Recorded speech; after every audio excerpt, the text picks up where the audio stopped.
Hello and welcome to our first and actually only lecture in chapter 3. So in this chapter we're going to put everything in one. This will be a little bit of a longer lecture than usual, but we won't have anything else for this entire week. So in this chapter, our main goal is to learn all about vectors. So we're going to learn how vectors are represented and used. For many of you, will be a review of things that you may have learned in other classes. For some of you, there will be some new material, so please watch it carefully and let me know if you have any questions as we go through this, because vectors are really, really important. This chapter in particular, there's not a lot of real physics involved. It's more just learning about a tool that we will use to do physics throughout the whole year. Vectors will be important not only now, but later when we talk about forces, then we talk about momentum, we start talking about electricity next semester. Vectors are still going to be very important in this class and many other classes, so this is one of the most important topics that we're going to cover. So just to define once again, what is the difference between a scalar and a vector? A scalar is a quantity that is just a single number. Things like mass, temperature, volume, time, etc. Things that have a magnitude and a direction, we call those vectors. That can be things like velocity, displacement, acceleration, force, and so on. There are many others that we will learn throughout the rest of this year. The main thing is that a vector has to have a direction associated with it. If we want to draw it geometrically on a piece of paper, we show a vector as an arrow. We draw an arrow. The length of that arrow represents what we call the magnitude of the vector. The magnitude is just the amount, the number associated with it, and obviously then the direction of the vector tells you what direction the vector is actually in. When we label a vector, we always draw a little arrow on top of it. You may see it with a whole arrow, or I tend to write the vector like this. So if I'm writing the velocity vector, I will often just do like a half arrow or a position like this. You see that commonly written that way as well. You may also see in some textbooks that instead of putting the arrow, that they bold the letter for the vector, and that's just because it's easier to type that way. So if you're typing a vector, you can make it bold, and that also indicates that it's a vector. If you're writing it by hand, it's much easier just to draw the arrow. So let's look at a few properties of vectors. Let's start with the simple idea of displacement. Now, displacement is something that we've already talked about. It is a vector. Displacement is the distance, the direct straight line distance from your initial point to your final point. So in this case, if Sam starts from his front door, he walks around and he ends up 200 feet from where he started, then his displacement is 200 feet. It doesn't matter how long he actually walked. His displacement is 200 feet from where he started, because that's the difference between his final position and his initial position. We would say in this case that the magnitude of his displacement is 200 feet. We also need to know the direction. In this case, it says northeast. If an angle is not given and it just says northeast or northwest or southeast or southwest, you can assume that that's right in the middle. So we can assume that it makes a 45-degree angle exactly halfway between north and east. Now, what if Sam had a neighbor named Bill? They both walked 200 feet. Even though they didn't end up at the same place, their vector displacement would still be the same, because it has both the same magnitude and the same direction. So two vectors are defined as being equal vectors as long as they have the same magnitude and direction. They do not necessarily have to start at the same point. So they don't have to have the same line of action, we'd say, but they do have to have the same magnitude and direction. And as long as those two conditions are met, then we can say those vectors are equal. Before we go any further, let's take a step back and spend a few minutes reviewing some ideas from trig that you're going to need to know to be successful when we start working with vectors. Now again, most of these things, or hopefully all of these things, are things that you have seen before, but I want to make sure that we all are on the same page. The main things that you need to know from trig are how to find the sides of a triangle. And we do that differently if you have a triangle with a right angle in it versus a triangle without a right angle in it. So let's look first, if you have a right triangle like this. And we have a right triangle, and we have an angle inside that triangle. In this case, we can use the basic trig functions of sine, cosine, and tangent to find the sides of this triangle. We can label the sides as opposite, adjacent, and hypotenuse. based on how they relate to this angle. So in this case, sine of the angle is defined as the opposite side divided by the hypotenuse. Cosine of the angle is the adjacent side divided by the hypotenuse. And tangent is the opposite side divided by the adjacent. So anytime you have a right angle, you can use these relationships to find the sides or to find the angle if you know the sides. What about if you have a triangle that is not a right triangle? So you have something that has some different side lengths here. There's no right angle inside here.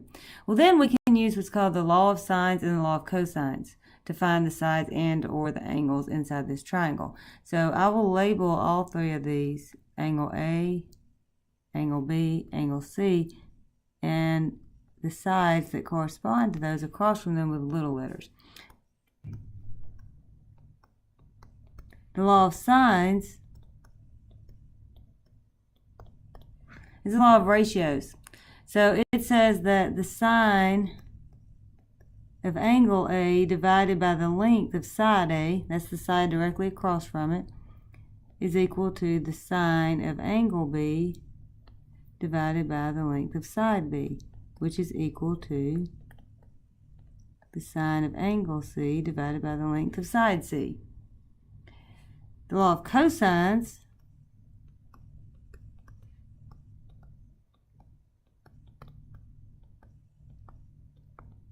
you can use in situations where you don't have enough sides or angles, or don't have the right sides and angles, where you can apply the law of sines. The law of cosines says that if you wanted to find the length of side C, C squared would be equal to B squared plus A squared minus 2AB times cosine of angle C. And we can do the same thing for A and B. A would be therefore B squared plus C squared minus 2BC times cosine of angle A. And B squared, as you might guess, would be A squared plus C squared minus 2AC times cosine of angle B. And we're going to look at some examples later in the video where we will use these to find some sides of triangles. These are the two main ideas you need to know from trig. You need to know how to find the sides and angles in a triangle when it's a right triangle using the basic trig functions of sine, cosine, and tangent. And you need to know how to use the law of sines and the law of cosines in cases where you don't have a right angle.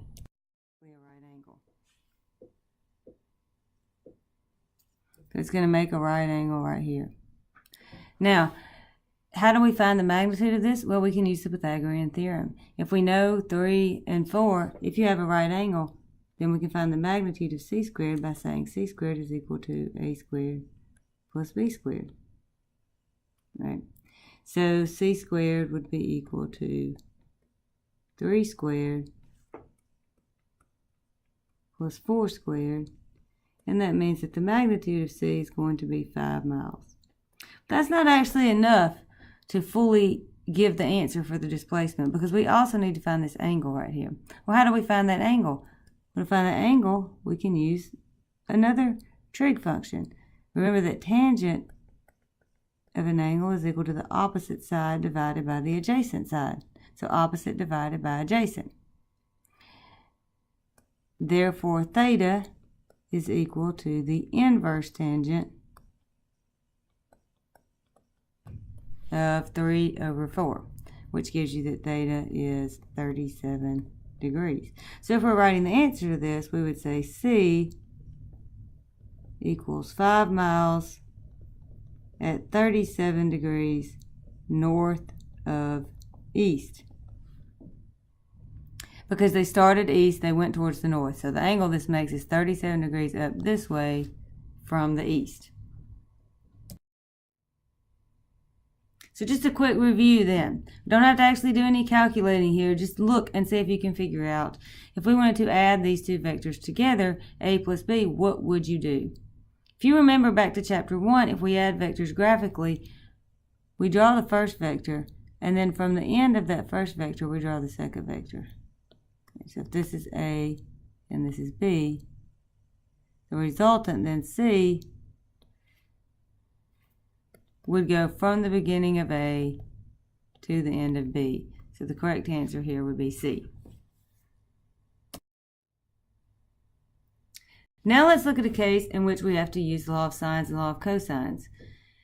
In this case, it's not moving at right angles. So a bird flies 100 meters due east and then it flies 50 meters northwest. So that's 45 degrees north of west. Remember, if it doesn't give you an angle, you can assume it's 45 degrees right between north and west. So we don't have a right angle in this triangle at all. So in order to find this, the length, the magnitude, and the direction of this, we're going to have to use the law of sines and the law of cosines. So let's look at how to do that next. Redraw the picture up here. We know 50 meters, 100 meters, and 45 degrees. When you know two sides and the angle in between them, but you don't know any of the other angles, it's usually best to use the law of cosines. Or actually, it's pretty much impossible to use the law of sines, so we're stuck with having to use the law of cosines. In this case, if we want to find the magnitude of C, we would say C squared equals the other two sides squared, so 100 squared plus 50 squared minus 2 times 100 times 50 times cosine of 45 degrees. That gives you that C squared is 5,428, and taking the square root of that gives you that it's 73.7 meters.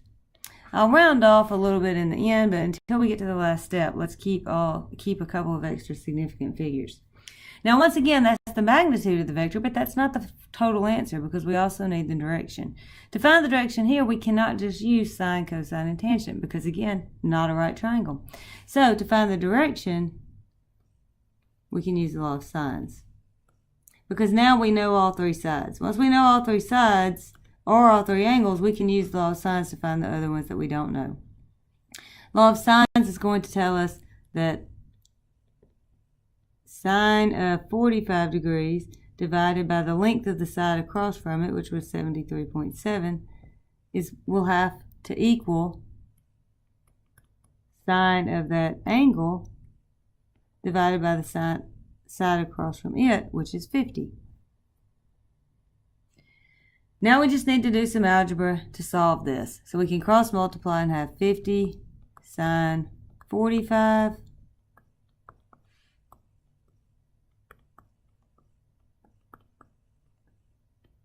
equals 73.7 sine of the angle. Dividing each side by 73.7 gives us that the sine of the angle is 0.4797. So then the angle is found from the inverse sine.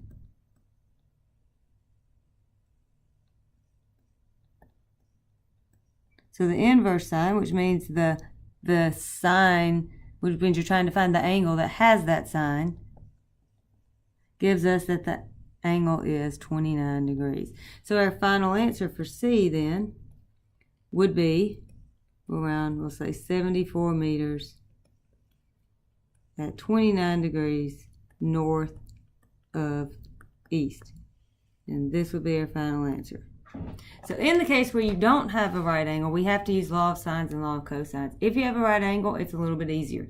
And you can just use sine, cosine, tangent directly to find the different sides of our triangle.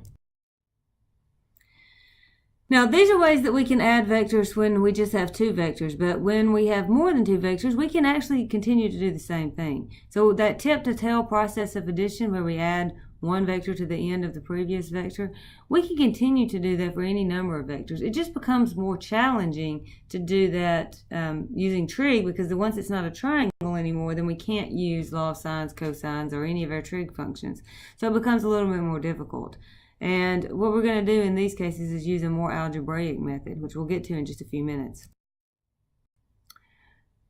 Here's a slide just summarizing some of the other types of operations that you can do on vectors when we are adding, subtracting, multiplying them. So if you multiply a vector by a scalar, first of all, that changes the length of the vector. So if you multiply a vector by 2, it's twice as long. If you multiply it by 3, it's 3 times as long. If you multiply it by half, it's half as long. We can also have what's called a zero vector. A zero vector literally has a length of 0, right? So if you add one vector to the negative of itself, you're going to get 0, and we usually represent a zero vector as just a single dot. If we multiply a vector by a negative scalar, it changes the length and the direction, so it makes it flip around. And finally, if we want to subtract two vectors, just remember we did this earlier in the course, but subtracting two vectors is the same thing as adding. We just make the second one negative, which means that all you do is you turn it around the opposite direction. Draw it the same length, but just the opposite direction. So to review that, let's look at a quick example. Which of these vectors do you think would show 2a minus b? So to answer this, we would draw vector A about twice as long as we see in the picture. And then we would draw vector B in a negative direction. The answer would go from the beginning to the end, and that would correspond to A in our picture. Now, as I said, when we have more than two vectors to add together, we can continue to use the tip-to-tail method, but it becomes very difficult to get an actual numerical answer for the sum of a vector of several vectors using that, because they're not triangles, so you can't use trig. So law of sines, law of cosines, all that goes right out the window. What we have to do in that case is we have to break vectors into components. And to break vectors into components, we first have to define a coordinate system. So a coordinate system is just an artificially imposed grid that you place on a problem. There's nobody out there that says where we have to put the origin of the coordinate system, so that's something that you actually get to choose. You also get to choose how to orient the axes. Now typically we use a standard XY coordinate system where the X is the horizontal axis and Y is the vertical axis. But there are many other coordinate systems that you could also choose to use. Or you can rotate this coordinate system in any direction that you need. And we will do problems that use all of those different types. So if we have a vector, we place it in a coordinate system like this, what we want to do is we want to take that vector and we want to find vector components that tell you how much of the vector is in each direction. So if you have one entire vector like this, vector A, we can decompose that into two components, a vector that tells you how much of that vector is in the x direction and how much is in the y direction. So we need to know what we've defined as x and y first, and then we can figure that out. If we have some numbers on our coordinate system, we could actually measure this. If we don't have any numbers, we're going to learn how to deal with that in just a few minutes. So let's look at a couple of examples first where we put some numbers on our coordinate system. So in this case, if we have vector A, we can tell from looking at this picture that the component of A is 3 meters. How do we know that? Because it goes from here to here is 1, 2, 3. How far does it go in the y direction? 1, 2. So we could say that AX is 3 meters, AY is 2 meters. Now, what if your vector was going in a negative direction? Well, your components can certainly be negative. So let's look at vector B here. In this case, BX, the x component of B would be negative 2 because it's going 1, 2 in a negative direction. BY would still be positive 2 because it's going 2 in the positive direction. So you always have to include the sign and the number for each component. Just to summarize what we were just talking about. To find the components of a vector, you want to find how far does it go in each direction. And you want to be careful about the sign. So the sign will be positive if it points in a positive direction, which for the x-axis is to the right, and for the y-axis is upward. The sign will be negative if it points in a negative direction, which for the x-axis is to the left, and for the y-axis is downward. So let's look at a couple of example problems. What would be the x and y components of this vector? To figure that out, we determine how far does it go in the x direction. All right, so that's 2. And then how far up does it go in the y direction? That's 3. So the components of this vector would be 2, 3. Let's look at another one. Very similar. This one goes forward in the x direction, 3 units, and it goes down in the y direction, 4. So the y component would be negative 4. So our two vector components would be 3, negative 4. Which actually, now that I look over here, that's not a choice. So we'll write it in. Should be 3, negative 4.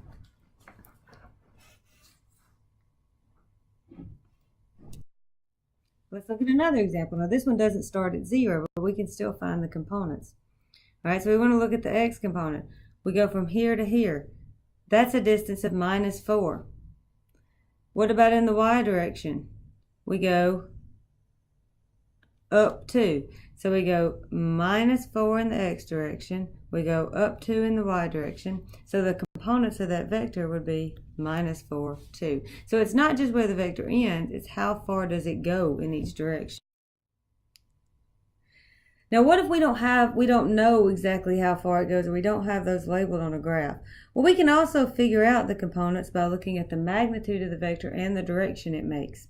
If we know the magnitude and the direction, we can use those simple trig functions that we talked about earlier to decompose this vector into its two components. Remember that sine of an angle is the opposite side over the hypotenuse. So if we wanted to find the y component, which is opposite that angle, we would say that's a times sine of the angle. We'll make sure you're using, usually all the angles here are measured in degrees, so be careful. Make sure your calculator is set in the right mode for the right type of angles that you're measuring. Also remember, cosine is the adjacent side over the hypotenuse. So if we want to find this side, which is adjacent to that angle, then we multiply it times cosine of theta. Now what if we know AX and AY, we want to go back to a magnitude and direction? Well, to find the magnitude, we use the Pythagorean theorem. To find the direction, we use the tangent function. These are really important. This is something that you'll want to remember. You want to write this down, because we'll be using this method to go back and forth between a vector with a magnitude and direction and a vector with x and y components. And this is something that we'll do extensively throughout the whole year. Just like when we had the numbers on the coordinate system, we can also have negative components of a vector, and it doesn't really change all that much. You just have to make sure that you label it as negative. If your angle is measured from the y-axis, this is something to be very careful about. Because if your angle is measured from the y-axis, then it's going to switch how you use sine and cosine. Cosine will then be with the y component, and sine will be with the x component. While it's certainly possible to do this, I find that it's easier and you're less likely to make a mistake if you will always calculate what the angle is from the x-axis. If you always use the angle from the x-axis, then you don't really have to worry about which one you use sine and cosine with. Because if you're always using the angle from the x-axis, then the x side is adjacent to that. And so that's always cosine. And the y side is always opposite to that, and that's always sine. So if you want to, that's a good rule of thumb, to always find the angle from the x-axis, and then you can be sure that you're using the right trig functions. So let's look at a couple of examples of finding vector components. In this example, we have a hummingbird with an acceleration that has a magnitude of 6 meters per second squared, and it's at an angle of 30 degrees south of west. So first of all, where do we put that on our coordinate system? Well, our standard coordinates north, south, east, and west. So if it's 30 degrees south of west, that means we start at west and we go 30 degrees to the south. So this is the angle right here that we're going to use, and that's what we see here in the picture. And we know that it's 6 meters per second squared. That's the length. So how do we find then the two components? Well, to find the x component, that's the component in this direction. So that's the side of the triangle that is adjacent to that 30-degree angle. So we would use that using the cosine function. We also can tell that it's in a negative x direction, right? Anything going this way is negative x. So to calculate that, we would say it's negative a cosine 30. The A is 6, so negative 6 cosine 30 gives us negative 5.2 right here. Now for the y direction, it's also negative.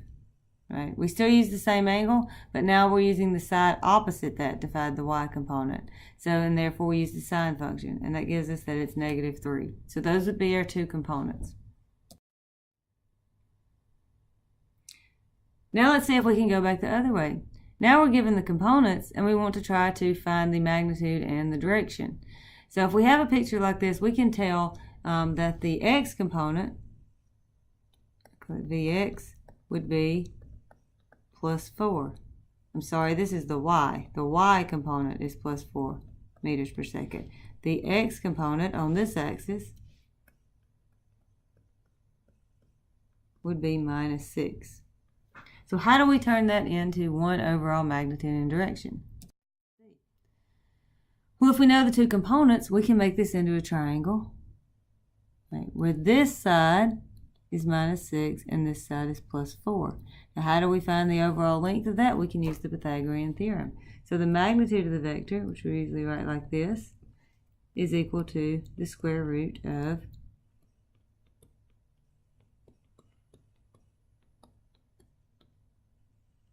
(4 squared plus 6 squared). So 4 squared plus 6 squared gives you 52, and if you take the square root of 52, then you get that the magnitude of this vector, the velocity, is 7.2 meters per second. What about the angle? Well, this is usually the angle we want to find from the x-axis. We can tell before we calculate it that that angle should be north of west. This would be west, this would be north. So that's going to tell us, what direction it will be in. How do we find the number associated with the angle? We use the tangent function again. So tangent of that angle is equal to 4 over 6. I wouldn't recommend using the negative numbers here. You're just going to have to look at the picture to determine what angle it makes with which axis. So just use the positive values and then use your picture to determine where that angle is actually located. So if we calculate the inverse tangent of 4 over 6, we're going to get that the angle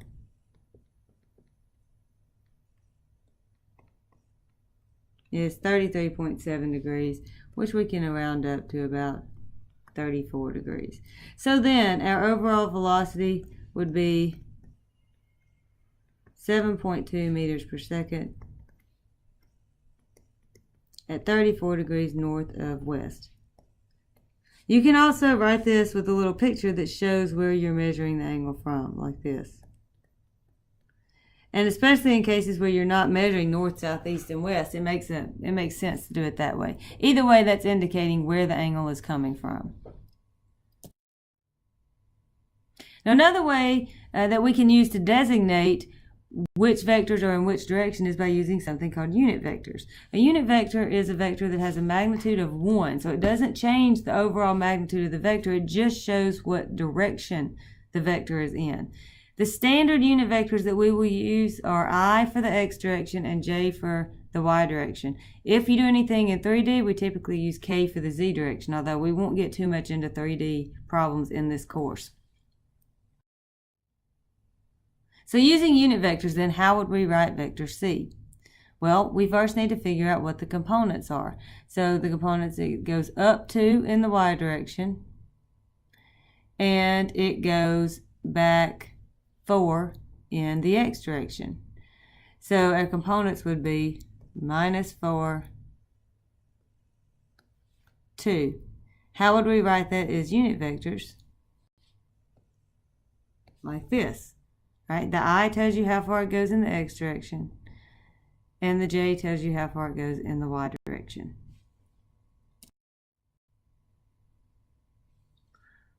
Let's look at another quick example. So in this case, we're given the speed of the rabbit is 10 meters per second, and we're given the angle that the rabbit runs at is 40 degrees north of west. How do we turn this into two vector components and write that with the I and j unit vectors? Well, first, we can figure out which side is the x component and which side is the y component. First, I would look and see, are they positive or negative? Here we can tell that we have negative x and positive y, and I want to include that. Then all we need to do to find the x component is multiply by cosine of 40 to give us 7.66, multiply by sine of 40 to give us 6.43. And then when we write the vector, we can write it all in one step. That way we don't have to keep x and y completely separate, and just use the I unit vector to show that we're talking about the x direction, and the j unit vector to show we're talking about the j direction. If you want to add up vectors, this makes it really easy, because if you have multiple vectors, you can break them each into components and then add up all the x components and all the y components separately. And then you can put that back into one overall magnitude and direction, and then you can also subtract vectors this way. And this is a lot of what we'll be doing in class. So let's look at one more example. Here, a bird flies 100 meters to the east and 50 meters to the northwest. This may sound a little familiar because this is the problem we did just a few minutes ago using the law of sines and law of cosines. But how would this problem be different if we wanted to do this using vector components? Would we get the same answer? Well, we should, but let's check and make sure that we do. So the first thing we want to do is we want to take each one of these and we want to break it into two components. I'm going to call this one R1, and I'm going to call this one R2, just so I can keep track of what we're doing. So R1 only goes in the x direction. So that one's easy. We don't really have to do anything with that. We can say it's 100I. R2 is a little more challenging. R2 makes an angle of 45 degrees with that axis. We can look at it and we can tell that our x component should be negative. So we're going to have negative 50 cosine of 45I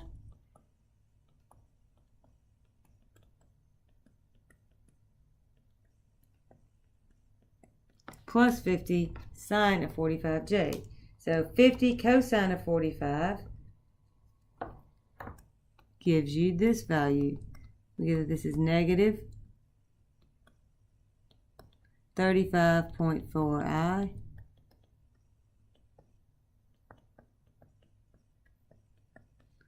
plus 35.4J.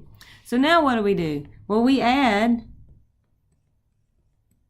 R1 and R2 together, being careful to keep all the x components and all the y components together. So we have two x components, 100 and negative 35.4. So adding those two together, it gives us that our resultant vector is 64.6I, and then we only have 1 in the j direction. So plus 35.4j. Now we can put that back into an overall magnitude and direction if we want to. We can find the magnitude of that by using the Pythagorean theorem. 64.6 squared plus 35.4 squared.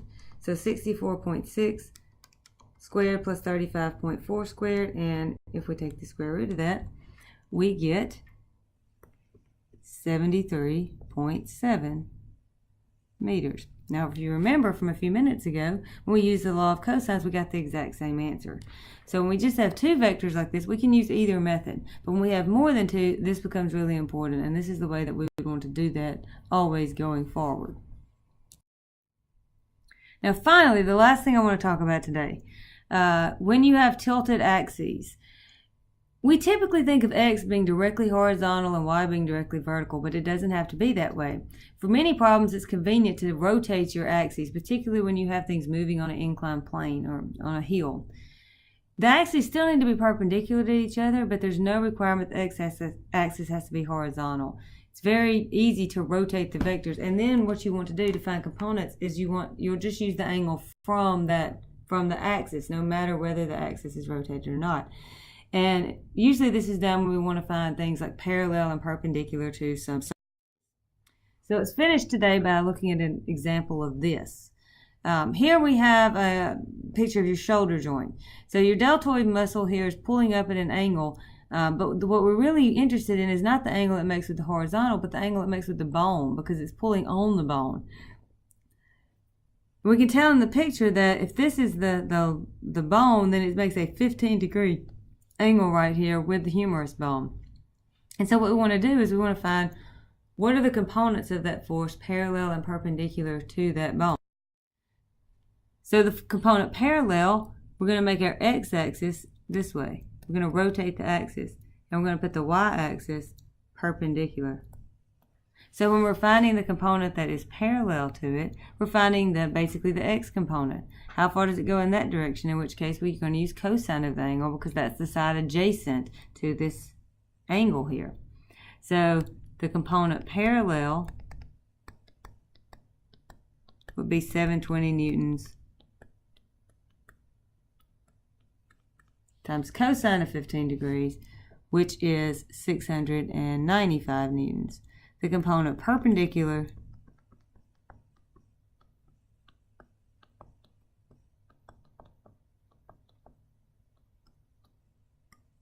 would be 720 sine of 15 degrees, which would be 186 newtons.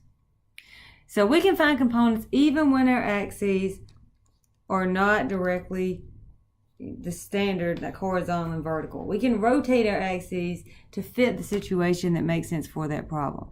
And this is definitely something that we will do a lot coming up.